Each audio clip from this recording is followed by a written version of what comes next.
This is the Intellectual Investor Podcast, episode number, Why the Survival and Dominance of Car Manufacturers is Far from Certain, written by Vitaliy Katsenelson and read by Elliot. For more episodes, go to investor.fm, or to read this article instead, head to contrarianedge.com. I am going to share with you excerpts from a research paper I wrote in 2018 about Tesla and electric vehicles, or EVs, which I have turned into a small book for reader convenience. It is available for free at a link in the show notes. I want to share these essays with you today because we are at a pivotal moment for traditional car makers, and these essays, which I have not updated, present an important thinking framework about the industry. It is easier to convince shareholders and the board of directors to invest money into new factories when the demand for EVs is growing, even if you are losing money per vehicle. At least there is hope that once you get to scale and perfect new technology, the losses will turn into profits. However, when the demand for electric vehicles stutters and your inventory of EVs starts piling up, which is exactly what is happening right now, investing in EVs becomes very difficult. I wrote about this at a link in the show notes. Retreating to what you know, what has worked for almost a century, what doesn't generate huge losses with every vehicle sold, and what your current workforce is trained for and comfortable producing, seems like a natural decision. The decision traditional car makers will make over the next year or two will be very important for what their future looks like a decade or two from now. Why the survival and dominance of car manufacturers is far from certain. Quote, "What you really should have done in 1905 or so, when you saw what was going to happen with the auto, is you should have gone short horses. There were 20 million horses in 1900, and there's about 4 million now, so it's easy to figure out the losers. The loser is the horse. The winner was the auto overall, but 2,000 companies, or car makers, just about failed." End quote. Warren Buffett speaking to University of Georgia students in 2001. Can traditional automobile companies successfully transition to making EVs? Today, EV sales account for a tiny rounding error of total global car sales. Let's mentally transport ourselves to the late 1800s, when the streets were still busy with horse-drawn carriages, and the occasional passing automobile scared a horse or two. If you cannot relate to a century-old analogy, let's go back to something that happened just a bit more than a decade ago. In June 2008, when the iPhone 3G was introduced, Nokia was still the largest phone maker in the world. What we did not know at the time was that Nokia was the largest dumb phone maker, and that Apple was about to become the largest smartphone maker. A small but crucially important nuance. What we did know at the time was that smartphones were the future. In theory, nobody knows more about making cars than the traditional ICE car makers, the General Motors of the world, and thus EVs made by these companies should be the ones busying our streets a decade from now. A natural continuity from what we already know may be the easiest cognitive model for us to process, but it is not always the most accurate one. In 2004, Nokia missed the flip phone boom and lost market share to Motorola, which came out with the slick Razr flip phone. Nokia had a few quarters of disappointing sales, the stock declined, and we bought it. Then Nokia came out with its own flip phone, and the status quo was restored. The company was again king of the dumb. Actually, let's be politically correct, mentally disadvantaged, phone castle. The flip phone was a technological change, but it was still in Nokia's dome of core competency. The stock ran up and became fully valued. We made money and sold it. We patted ourselves on the back.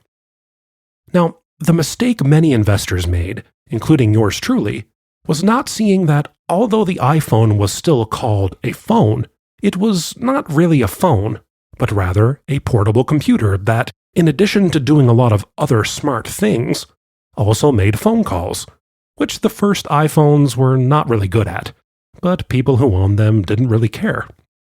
It was not Apple that dethroned Nokia. Not at all. Nokia did it to itself. Nokia should have looked at the iPhone and blown Apple a huge air kiss, thanking it for showing the future of phone, and then gone on to develop its own smartphone. I made the mistake of applying my 2004 mental model to our Nokia purchase in 2008. With the introduction of the iPhone, Apple took a mentally disadvantaged phone and pushed it into a very different domain with a very different ecosystem. Assets turn into liabilities. Nokia was a very efficient designer and manufacturer of phones that had very little software and limited functionality. In 2008, the company employed thousands of engineers who knew a lot about wireless signals, plastics, moldings, coatings, and so forth. But collectively, they knew little about CPUs, software, and user interfaces. Nokia tried to respond to the iPhone the only way it knew how, by taking its Symbian operating system, designed for low IQ phones, and trying to remold it into a smartphone operating system. That attempt failed miserably. We realized what was happening later than we should have, and gave up a good chunk of our 2004 Nokia gains. I never thought I'd say this, but knowledge is not always an asset. When you are in the middle of a transition from one domain to another, your knowledge of the past domain may cloud your vision. You'll be seeing through the lenses you're used to wearing. When the first cars were made, they didn't even have steering wheels. They had tillers, because they were made by a horse carriage manufacturer. Though it was possible to transition from making horse carriages to making cars, most companies did not. They were stuck in the old buggy domain. It did not switch to the new auto domain. It is difficult to kill your cash cow. Clayton Christensen discussed this concept in his book, The Innovators Dilemma. When your core business is minting money, it is difficult to create another business that may be future-proof, but will undermine your core business, especially if the threat is nascent at the time and seems far away. These threats are usually nascent and far away. When Amazon was practicing e-commerce on books, everyone believed Barnes & Noble would be able to suffocate the tiny company because Barnes & Noble sold more books in a day than 1997 Amazon sold in months. However, snuffing out Amazon would require Barnes & Noble to lower online and possibly in-store prices, which would hurt its very profitable store business. Well, we all know how that story ended. The transition from ICE cars to EVs is not just a technological shift within a domain. It is not like the transition from two-wheel drive sedans to four-wheel drive SUVs. It is a radical shift into a new domain.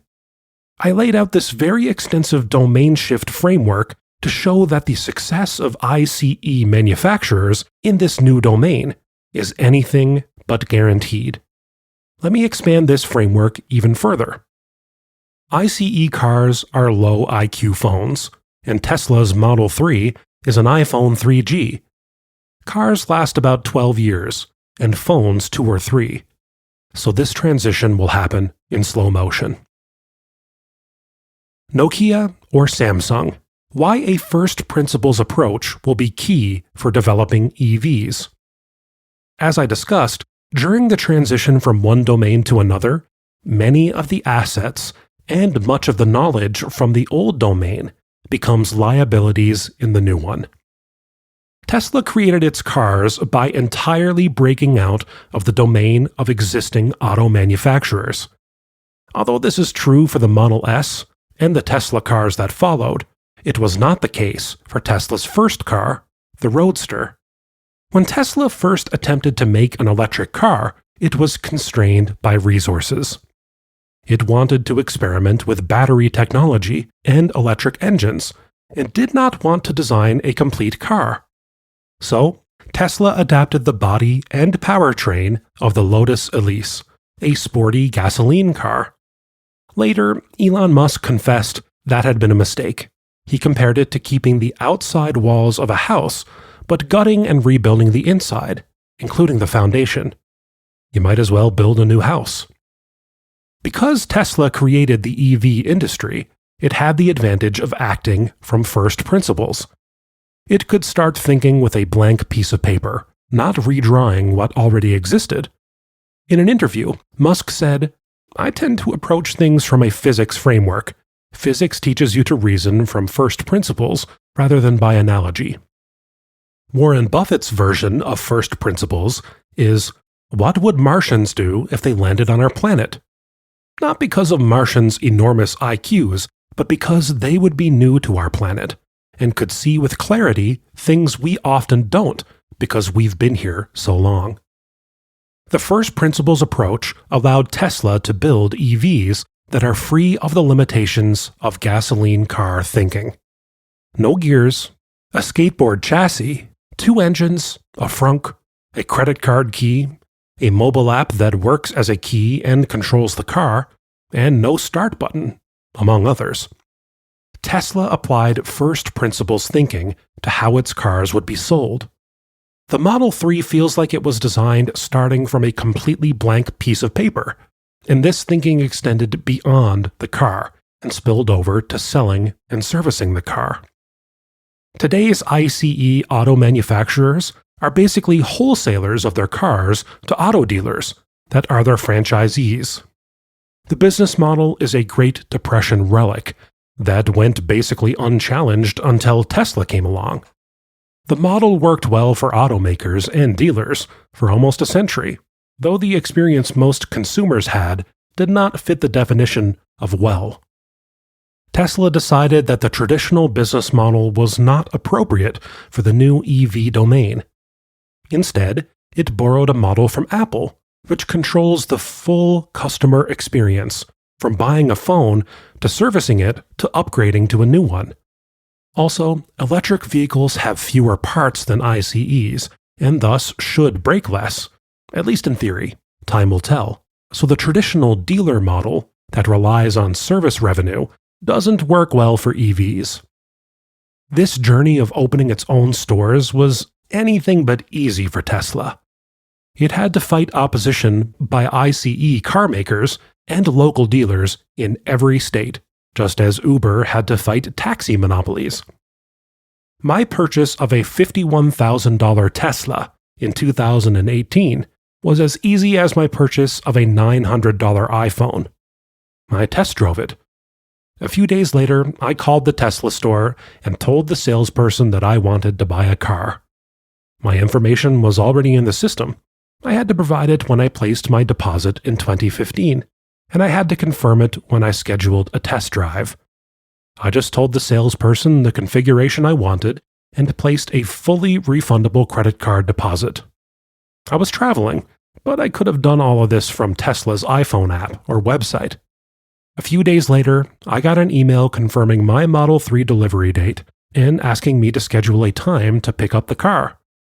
On June 29th at 9:30 a.m., I appeared for my car. By 9:40, I was driving back home. It was that simple. Tesla changed how a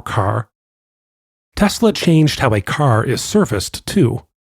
A few weeks after I bought the car, its speakerphone stopped working. People could not hear me. I went into the Tesla iPhone app and requested service. I was given a choice between bringing my car to the Tesla service center or having a service technician come out to me. I chose the latter. 2 days later, a technician showed up at my office. I gave him my car key and went back to doing research. An hour later, my car was fixed. Tesla's technician had simply restarted my computer. In hindsight, I could have called Tesla and my speakerphone issue could have been fixed remotely. Now, compare these buying and service experiences with buying and servicing an ICE car. It is difficult for ICE companies to adapt first principles thinking, as it requires them to unlearn what made them successful in the old domain. They are going to have to retool their factories, the smallest challenge of all. They will need to go through a significant and painful change of their workforce. Their current employees have a very different skill set and look at the world through petrochemical lenses, which explains why GM's first foray into electric was the Volt, an electric car with a gasoline engine attached. Auto dealers, which are an asset to car companies today, will turn into liabilities tomorrow, as Tesla's direct distribution and service model should provide a cost advantage once it gets to scale. Tesla's model is more customer-friendly and efficient, allowing the company to capture the profit that ICE car makers have to share with their dealers. Because a good chunk of Tesla's cars are built to order, the company doesn't need massive inventory sitting on giant parking lots. Also, ICE manufacturers may not be able to replicate Tesla's direct sales business model because they are stuck with the franchise agreements they signed with their dealers. It won't be easy for ICE car makers to adapt first principles thinking to their EVs, but they may not need to. They can copy Tesla. The existing players are not automatically doomed. William Durant, who turned struggling Buick into General Motors, originally made his millions on horse-drawn carriages. Understanding the enormity of the needed investment, car makers are creating alliances. Ford and Volkswagen are working together on artificial intelligence and skateboard chassis for EVs. Historically, such alliances in the auto industry have had mixed success. Traditional car companies have a lot of things going for them. Their strengths are in the designing, assembling, and marketing of cars. They use hundreds of suppliers to make the parts that go into their cars. They can do the same thing when it comes to EVs. They can outsource the battery to LG Chem or Samsung. They can outsource software design to the likes of Cognizant or DXC. They can use Waymo's self-driving software and NVIDIA's self-driving hardware. The traditional automakers are in their best financial shape in decades and thus have capital to finance the EV adventure. They can afford to make an enormous investment in EVs and take the losses that come with them. But will they? I don't know. To some degree, their job is more difficult than Tesla's. They have to keep innovating as they are making horse carriages. ICE cars. Because ICE cars are what pays their bills. At the same time, they have to focus on the future and invest enormous amounts of time and capital building EVs. When Hernan Cortés invaded Mexico, legend has it, he ordered his army to burn all its boats. He wanted his soldiers to fight as if there was no way back. This is how Tesla is approaching EVs. No boats. ICE companies today seem like tourists in EV land, with comfortable ICE cruise ships waiting for them offshore. Thanks for listening. If you know someone who'd enjoy this episode, share it with them. To listen to more episodes, visit investor.fm. Enjoy life and prosper.